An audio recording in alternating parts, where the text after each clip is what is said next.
if you're serious about fitness, then you need to be serious about your gut. If you're serious about fitness, you need to be serious about your gut. Well, the first question is why? Because your gut is kind of like the powerhouse for your entire body.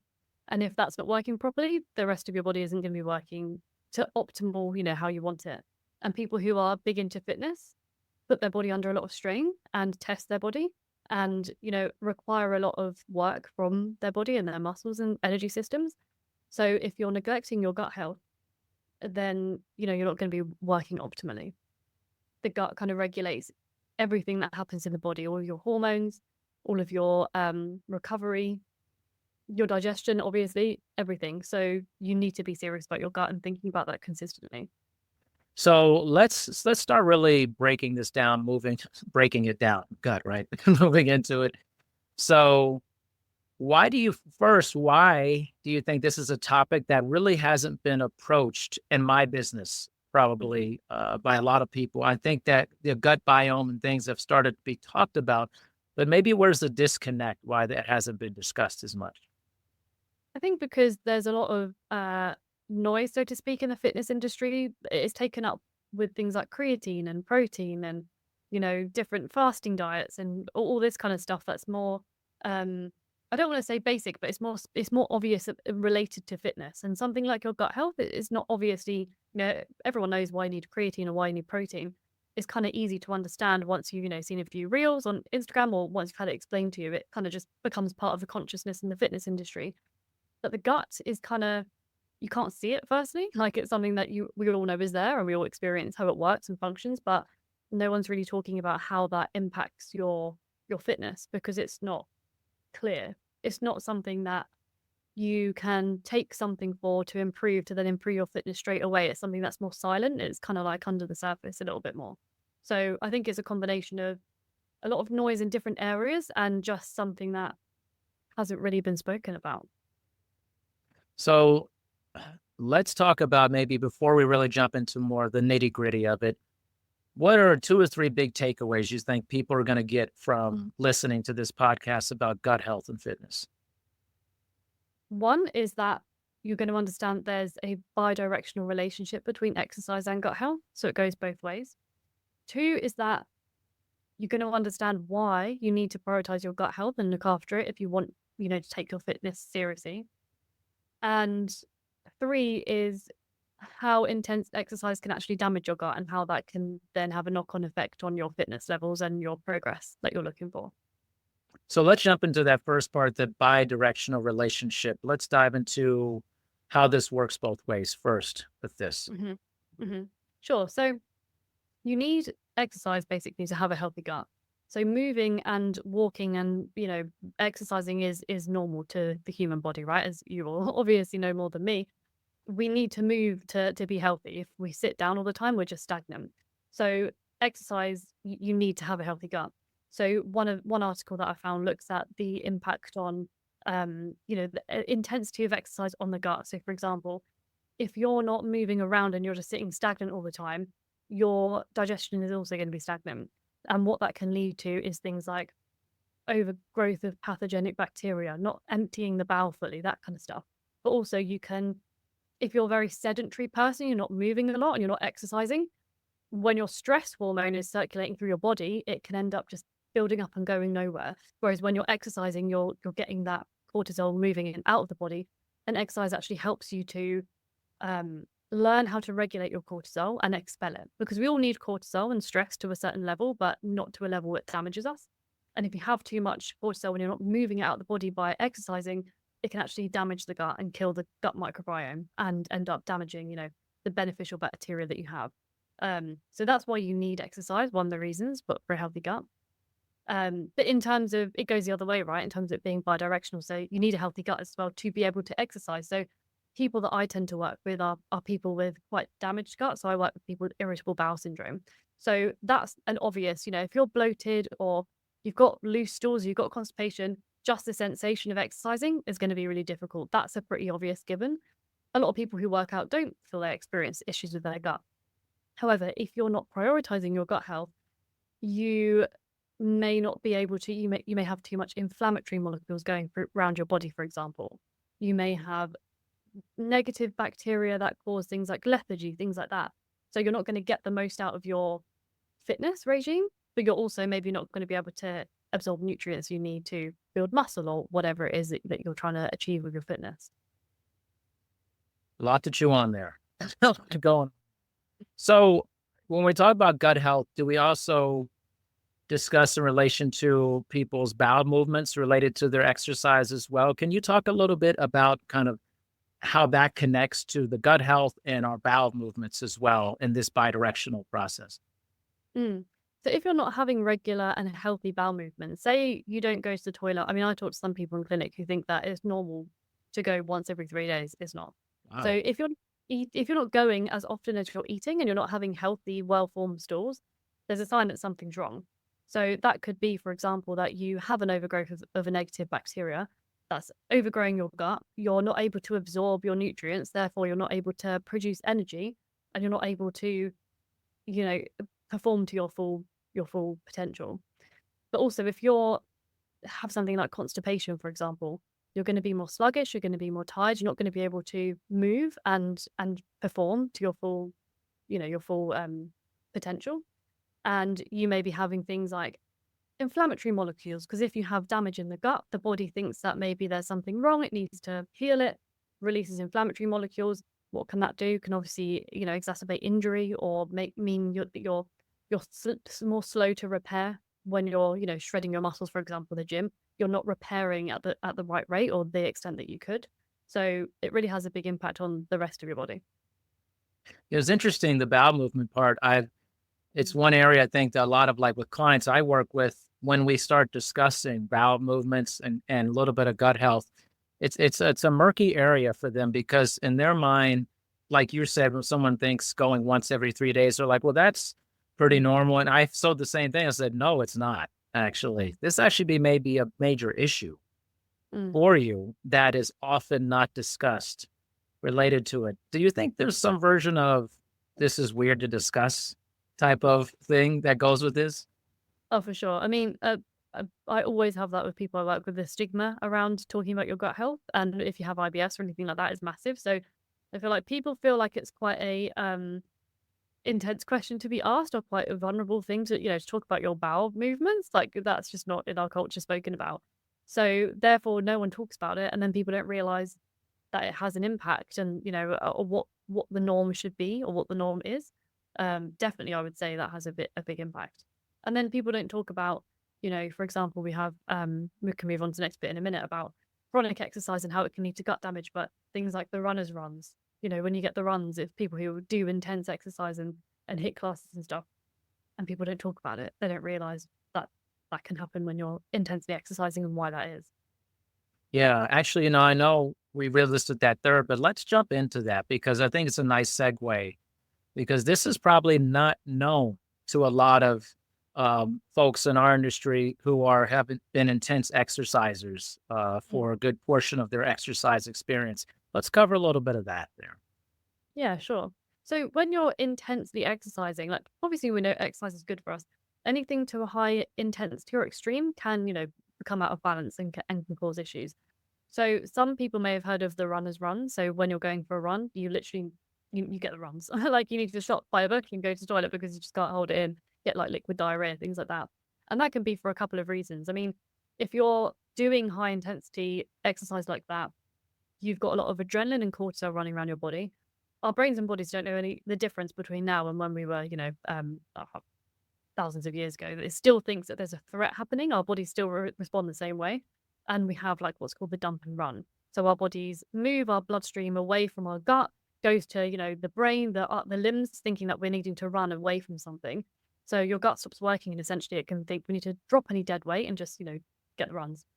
Also, that can impact how your peristalsis works. So the rate at which your food is moving through your gut, it can impact that. So if you have a lot of adrenaline and cortisol, it can just mean that it speeds up the process and gets everything out more quickly. Um, and also just long-term intense exercise can cause things like what we call leaky gut. We have like tiny microscopic holes in the gut because you have higher levels of cortisol and inflammation, which if they're not, if your gut isn't taken care of, can lead to issues with the gut. Is there a differentiation between, like, when we talk about high intensity exercise, something that's done, let's say someone is doing that, let's say 2 times a week, pretty high intensity exercise, versus someone who's doing high intensity exercise that is more, it's kind of sounds contradictory, but more endurance, like it's much longer. They're doing it for a really long time.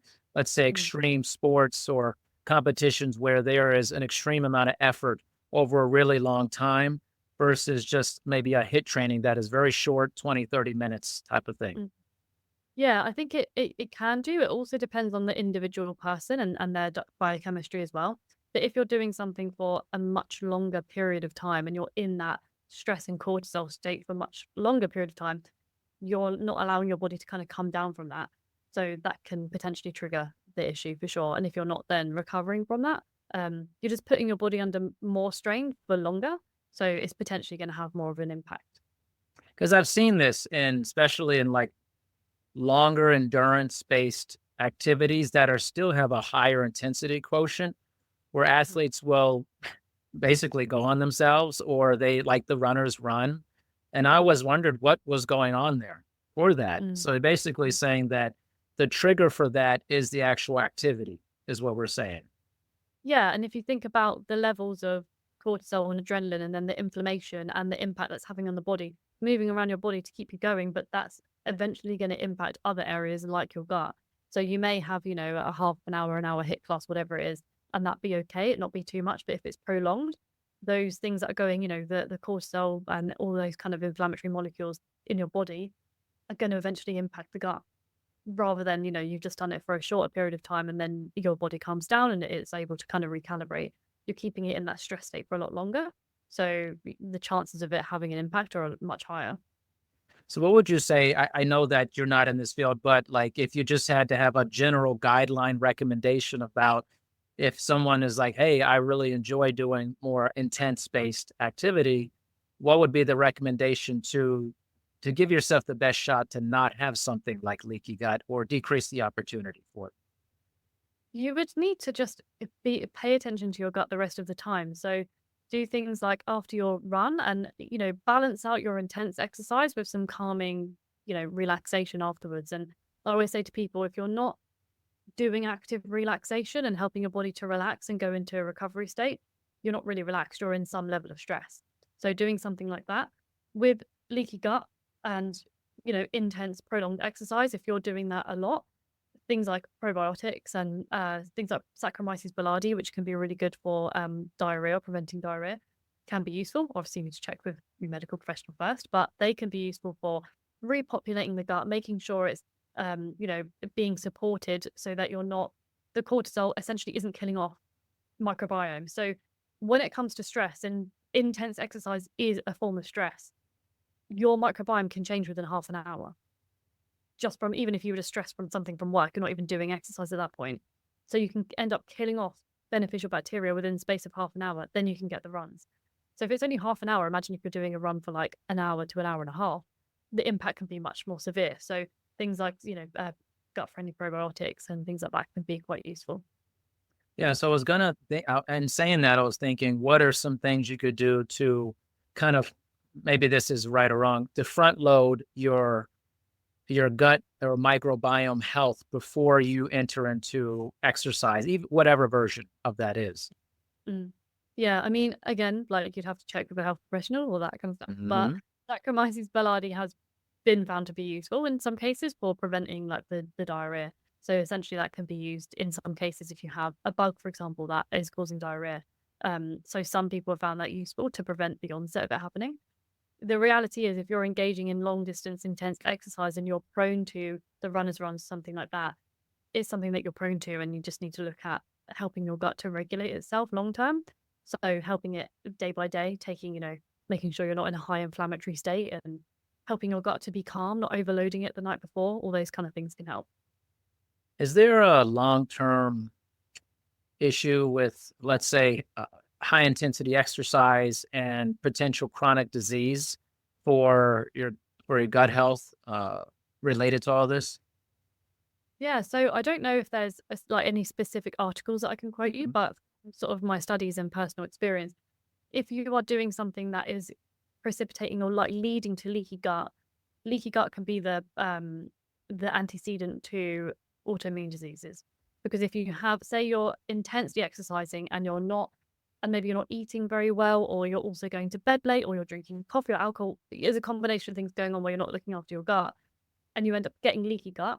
When you have leaky gut, you end up having tiny little microscopic pieces of food going into your bloodstream, almost undetectable, but your body notices it, thinks that it's an invader, releases the immune cells to try and attack it, but then it can end up getting confused and thinking that your tissue is the foreign invader, and it can end up attacking itself.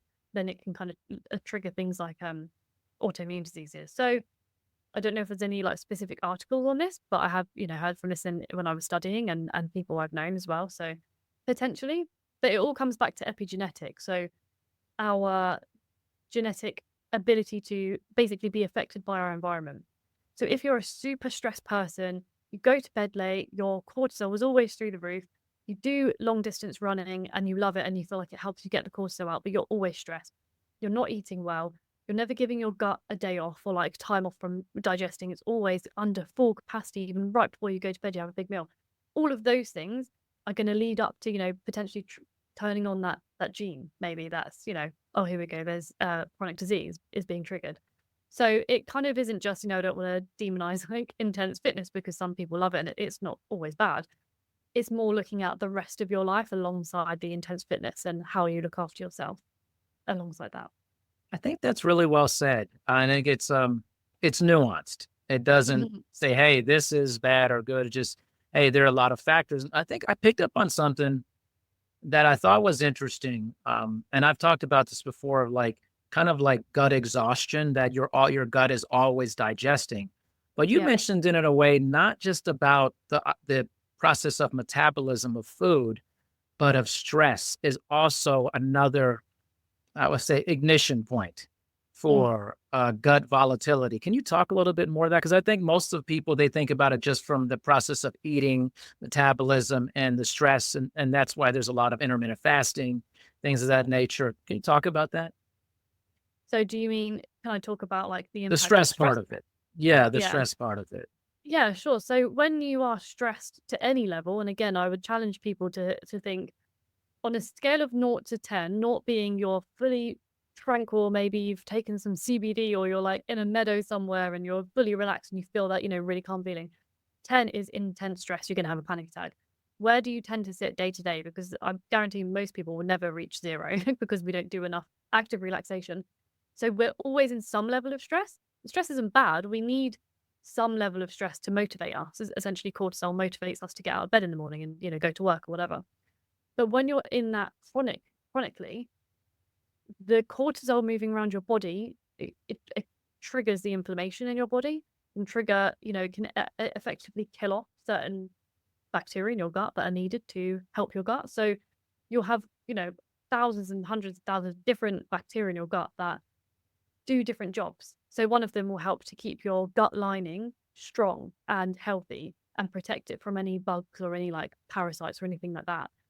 If you're then really stressed and your gut is being, almost decimated by the cortisol, it's not going to be as resilient to, if you eat something that has a little bit of food poisoning bacteria on it, or if you, just go abroad and you eat something like it, you're more likely to have a colonization of more negative bacteria potentially. And also, it just means that your body isn't able to digest properly when you're in any state of stress. So some people get quite bad acid reflux, for example, like it's higher up rather than like in the lower gut, because if you're not fully relaxed, your body can't produce the stomach acid it needs. It can't produce the digestive enzymes it needs. So even before it's got down to your intestines, your food isn't broken down properly, and then your body will either allow that uh, food to go into the gut, and it ends up damaging the epithelial lining, like the lining of the gut, because it's not fully digested, or like your sphincter at the bottom of your stomach won't open because it'll be like, no, that's like that sandwich isn't digested. I'm not letting this down here because it's going to damage the gut, and then you end up getting acid reflux because the only way back is up. And then people wonder why they're, regurgitating their food or getting Right. acid reflux. So it essentially just means that your gut goes into shutdown, can't work effectively.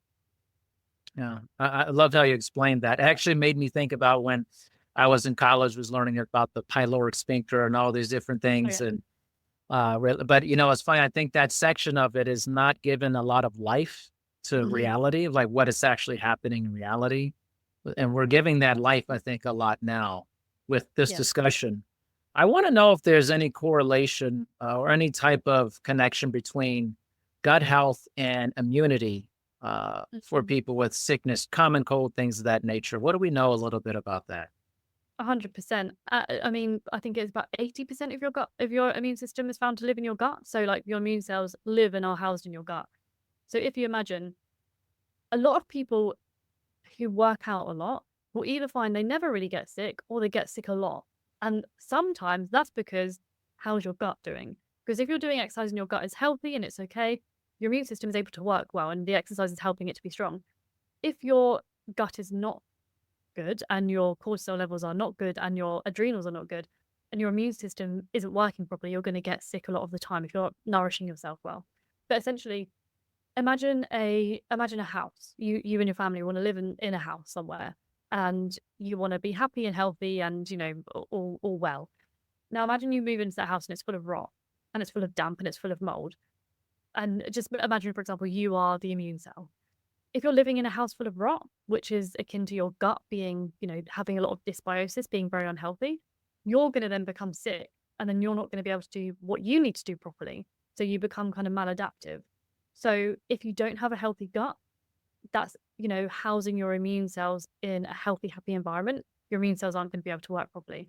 That can either be shown in the fact that you get sick all the time or that you have an overactive immune system. So you might be really overreactive to random foods or bee stings or whatever, because it's maladaptive. It's trying to work, but it's not working in the way that it needs to because it doesn't know what it's doing because it's not healthy. It's so interesting because it makes me think in my practice with clients, I have clients who often never get sick. I mean, it's very rare. Mhm. I rarely get sick myself. I'm up. They're always like, "You're always here for work all the time." Like, I never feel sick. Like, it's Mm. very rare. But I do have clients who are sick all the time, it seems Mm. like. And I started to make this association. Maybe it's part of their gut health Mhm. related to this for that. So was kind of thinking there has to be something there for that. And knowing that's housed so much in our gut, that has to play a major role. So, what are some easy takeaways for people to improve their gut health along with exercise? What are some other ways that they can improve their gut health to not have this relationship of compromised immunity potentially? Mm. For sure. I think the first thing I would want people to ask themselves is how is my gut at the moment? If you think about a normal healthy gut being one that you wake up and you go to the toilet once, twice a day, it's a well formed stool, doesn't particularly smell, you can pass it easily. Almost you don't even have to think about the fact that you go to the loo because it's just so regular. If you have anything that falls outside of those remits, so maybe you have loose watery stools or constipation, or you don't go, every day, then that probably means that your gut needs some work. If it does need work, depends on which way you lean, like which way your gut is, if you have any issues, how they're manifesting. But generally speaking, some things that can be quite useful. Firstly, just of course, trying to eat, a balanced, healthy diet, making sure you're getting enough fiber. You've got at least 7 portions of fruit and veg a day. You have lots of different types of foods and you eat under a state of relaxation. So this is one of the major things that I tell people. Hmm. You need to be calm when you eat. If you're eating really fast and you're stuffing a sandwich in before lunch and you're running around work, your body's not going to be able to break that down. It's going to be something that you don't. Not only do you not get the benefits of the nutrients of it, but it becomes an added stress for your gut because it's just trying to function with like 50% capacity because you're so stressed. Your gut isn't working properly. So deep breathing before eating, just for 30 seconds, just calming down, regulating your nervous system, mindful mouthfuls, not kind of inhaling your food. So important. That is very underrated, but it can have a huge impact. Alongside things like the 80% rule. So there are certain places in the world called blue zones, which I'm sure you know Mhm. of, people live the longest, the healthiest. So it's not they just live the long, but they live really healthy. And one of those places in Okinawa, Japan, they found in that region, people would purposely eat to 80% fullness. They'd never eat to 100% fullness. And what that does for your gut, it just gives it some let up. It just means that it's not constantly bombarded and so you just finish digesting one meal before you start eating the other. And obviously that means that your gut has more time to look at self-healing, repairing, scanning itself and helping itself to, heal if there's any damage there.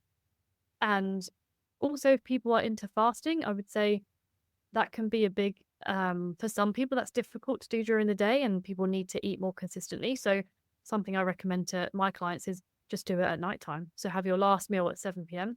Don't eat until 7 a.m. It's easy, you're going to be asleep for most of that. And it means that your gut has time to regenerate and repair and, again, not be constantly working and burning itself out. Yeah. That 80%, I think about 12 years ago, I adopted that. Oh, yeah. And it was actually very life changing. I mean, because I had been socialized into eating like everything and as Yeah. much as I could eat. And I always felt horrible, like horrible.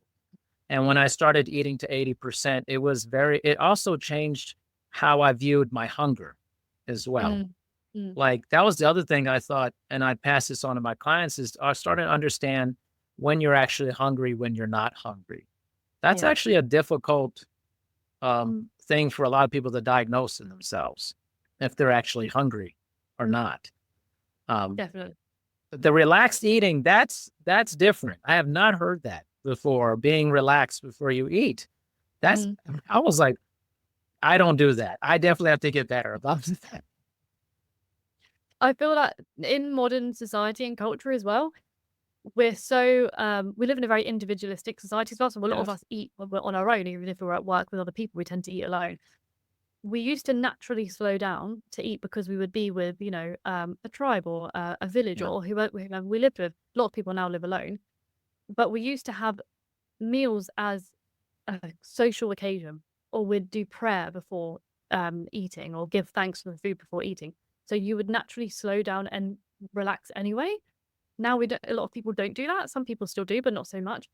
We just kind of take our gut for granted, and this is what I mean about because you don't see it, you forget the impact it has on everything, and especially in health and fitness. So you end up just kind of maybe eating as it's food for fuel. So we forget that eating is a ritual, and how can our body be best, using this food? It's through being calm, so that your body can produce the stomach acid it needs. You start digesting before you even eat food. It's when you start smelling it, your brain gets triggered of, oh, okay, food's coming. I better start creating saliva so I can break down the food when I'm eating it. Then you chew enough time so you're, not shoving something down that's like full, basically. Then you can start digesting properly and you get all the nutrients from the food as well. You're not, you know, diverting the bloodstream elsewhere because you're stressed and it's all going to like different areas of your body because your body thinks you're in danger. You end up actually using the food that you're eating. Yeah, that is fascinating. Makes me think too, related to timing of eating and exercise, because it can be a very confusing process for your gut as you're trying to you get blood to digestion, but then you need blood to your limbs for Mm. exercise. Can you talk a little bit about that interplay between those two? Yeah, sure. So I think this is why things like more fast release carbs can be useful and beneficial before you work out because there's not so much of a breakdown and a digestion process that needs to be done. So again, this is really to get in touch with your own body and see how it responds and what works for you because people will be different. Like everyone's, responses will be very different. But if you are putting your body under intense stress, and I literally did it today, going to the gym and working out, had to be mindful of right. If I'm now switching to relax and calm down and start eating, I need to give my gut time to and my body time to catch up because you don't go from stress state. Say we're living, when we were cave people, you wouldn't go from hunting and running around trying to catch some, I don't know, saber-toothed tiger, then suddenly eating it. There would be a process of slowing down, cooking, eating together. You would naturally slow that down. So we need to be careful when we're switching from task to task, giving our body and our brain time to register what's going on, realize there's a change about to happen, and we're switching from this gear, intense exercise, to calm and now we're about to eat something, or if we're doing that beforehand, um, allowing your body time to catch up with our hectic lifestyle, basically. There's so much here. I mean, this is why I'm doing this podcast. All this information, and I think we're just starting to get into the horizon of this Mm, information because I think about it's natural, right? I'm listening to this, I'm thinking about myself. Someone's listening to this, people are listening, going, oh man, my gut. I'm thinking about how I interact when mm, I'm doing this. So it sounds like what you're saying is this transition period is pretty crucial to the functioning of our gut. yeah, for sure. Because if you're going straight from, let's just take, you go from working out or doing a really long run, then thinking, right now I need to fuel, and then you eat on the way home in the car or when you're walking back or whatever, your body is still in a stress state. It's not ready to receive food. It's not ready to digest it. It's not ready to utilize it. So you're damaging your gut essentially. You end up, causing damage through it not being ready to receive the food or digest it. Yeah. I know there may be people who are listening who go, man, I really want to hear about gut health related to specific nutritional approaches, way people eat. Is there anything that we know through data that says that maybe this approach is more nourishing or more functional for our gut health? Or is this just so individualized? It's very difficult to say if a person is more eating more meat versus less meat or more veggie based. Can you talk about that? 1000%. I'm sure there will be loads of articles out there on this, but I know it's so nuanced and it is so individualistic as well. So there are so many schools of thought on this. There's even theories around blood type and like blood type diets and how type O blood should be meat eaters and how different, different types of there's loads of different kind of theories. I think personally, I bring it back to getting in touch with your body. I'm very sort of like body based of understanding you and your, using data and using studies and things that you can find, but think about what works for you. So I just know for me, I can't eat a lot of meat. I get a bad gut when I eat meat. I don't eat a lot of it, hardly at all. And I know that I need to cut off eating by certain times, otherwise I wake up feeling groggy. The more that you start to kind of notice how you respond to food, for example, some people love fasting and they feel really energetic and great on it. But then if you're having a slump, say one of my friends who is fasting from upon waking until 5 p.m., she'll eat at 5 p.m. and then she'll just feel completely exhausted. That's a sign that you're in adrenal fatigue and overload. You're basically working off your adrenals the whole time, then you're eating and you're having adrenal crash. So think about how you respond to different ways of eating, um, and honestly use your body as the compass, because we can definitely use the data and the science around it. I think that's useful, but I'm a big believer that our best compass is ourselves, and we'll know what feels right for us. Like you mentioned with the 80% rule, you almost don't even need that validated. You just know your body's intelligence is telling you this is working for me. It's doing something good. Yeah, it's interesting. I wanted to share this. I was thinking about this too. Is um, I now have a vegetarian based approach, and I remember when I started that, I felt so weird, like I'm in my guts. I felt like something was changing, like it was a visceral change. I felt inside my guts and in my mouth and in my esophagus, and I was like, "What is happening to me?" And I actually started after that, it was almost like this sounds weird to say, it was like it was transforming my gut or something. And I Mm-hmm. feel 8 jillion times better over time doing that. And I realized that, and I wasn't a huge meat eater before, but it kind of validated for me how I felt that, yeah, this isn't a thing for me. Like it Mm-hmm. just didn't feel great. Yeah. And now I feel much better. But it was only not big, was just kind of like, wow, like something literally was changing inside of me. And I don't Mm-hmm. know if that's normal or not, but it just felt like very different. And my change in my nutritional approach, it felt like it was transformative physically. Yeah, 100%. I think that is so good that you went through that process and noticed it. I've worked with people in clinic who have eaten very, very meat heavy diets, and we're talking mainly red meat, and have had quite severe overgrowth of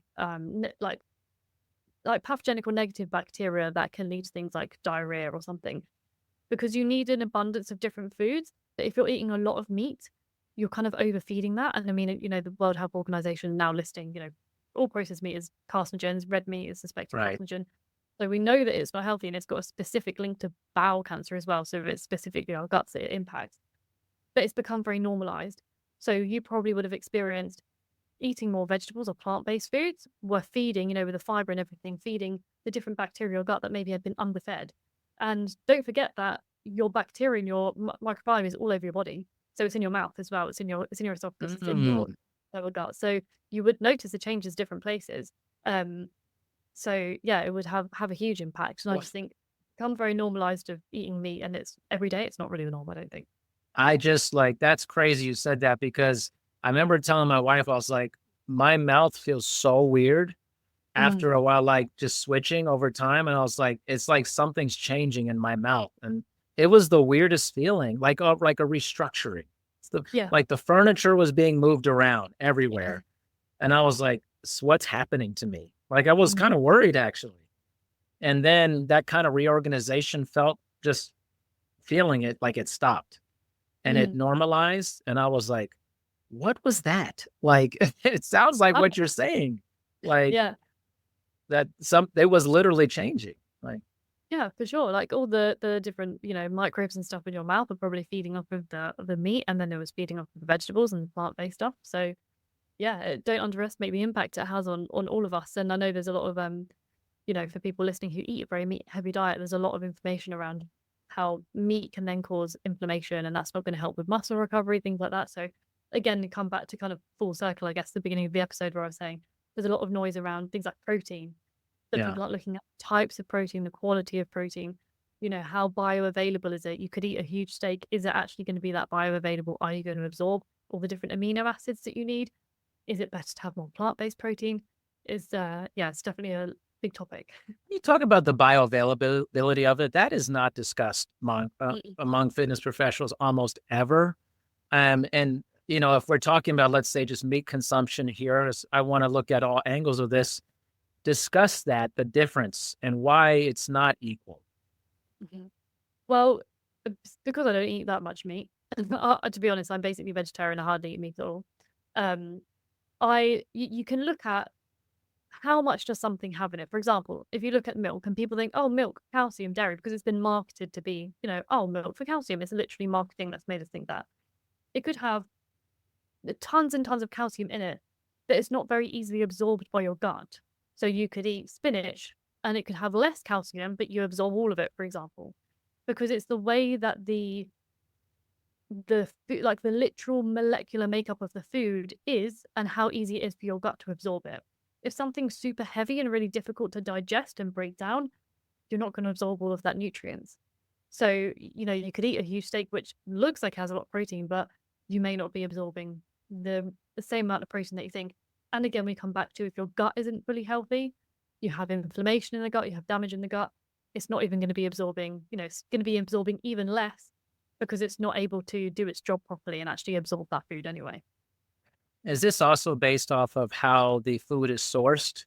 Mm. Whether it's, how the produce is sourced, the hormones, different products placed within it, or food, meat, how it's slaughtered, sourced, Mhm. grass fed, grass finished, all these things. Do these play a role in bioavailability as well?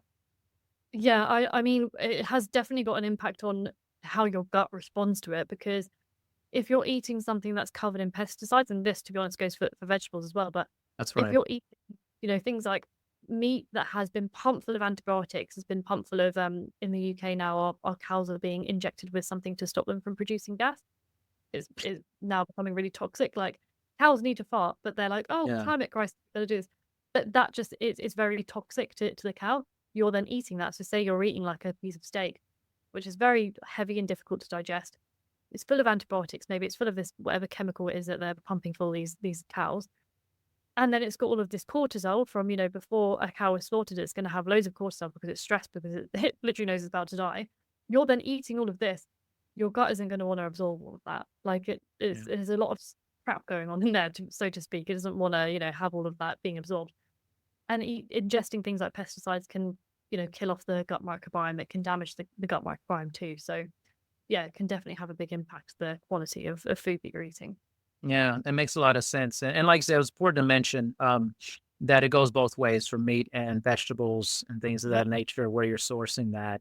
But it often makes, the thing is, Atavia, that the majority of meat is factory farmed. Yeah. I mean, the overwhelming majority. So the overwhelming majority of consumption is consuming all the other pesticides and hormones and steroids and Mhm. stress inducing hormones that are being literally passed into your body as well, which sounds like it's affecting your gut health as well with that. Yeah, for sure. And you have things like IGF-1, like insulin growth factor, where that's supposed to be fed to baby cows to make them grow big and strong in milk, for example. Then we're drinking that, and then that can, what's that making grow big and strong in us? When people have acne, it can really trigger acne because it's kind of like promoting the Mm, growth of acne, for example. So, interesting. yeah, it's a whole can of worms. That was actually the thing that I was hardest for me to move off of because I love milk so much. And so I moved into oat milk now primarily. And I'm sure there's issues with that too. I mean, there's always issues with something. I swear. It's like, oh, you're doing this, so if you know about this, right? What? Yeah, there's a lot of noise in the health and fitness space these days, but I think you just make the best informed decision you can for you, and Yeah, that's all you can do. I think it's anything you talk about health. It's such a volatile conversation. Yeah. It's much like when someone talks to me about my nutritional approach. I actually never talked about the health part. Mine is more the ethical or unethical treatment of animals. I am very sensitive to that, Mhm. whether it's animals on the land or in the sea. I mean, it's just an incredibly torturous experience Yeah. for the animals. So that's really my thing. But if you look at it on a larger spectrum, it's really difficult because we have all these socialized tendencies Mm, related to our nutrition, our exercise behaviors, lack of or moving towards it, how hard we're working out, our sleep patterns, and then this gut health feels like the next frontier of our tackling our health. And I feel like it's a universal theme because we all have something going on with our guts, to discuss definitely. that's relevant, I think. Yeah, for sure. No, I totally agree. Hopefully, it'll be the next thing that people start to really pay attention to and really prioritize because it has, a transformative effect on your health and your life. I think this has been awesome. Seriously, like really amazing, very informative, which is just what we want for the audience. So I'd love for you to share a little bit at the end here, just how people could get more information to connect with you if they want to learn more. Yeah, sure. So the best way to connect with me would be to either listen to my podcast, which is specific to people with IBS and for gut health, which is called Gut Reactions. I'm sure we'll put the link in the show notes. Mm. Or they can come and follow me on Instagram. I'm Atavia.Minoudis, bit of a long name, so again, put the link in the show notes, I'm sure. But yeah, that's the main thing that I tend to talk about, and I'm very big on destigmatizing gut health and telling people what they need to know about how their gut works and how they can make it work for them. Amazing. I really appreciate you being on. And for the audience, Tavia and I had a really wonderful conversation before this. And as I always talk to all the people ahead of time, and you're just a lovely person, a really wonderful person. And I feel like we learn both from each other too in our So much. conversation. It's been great connecting with you and very inspired by your ethos and everything that you do. So yeah, thanks so much for having me on the show. Thank you so much. I appreciate it.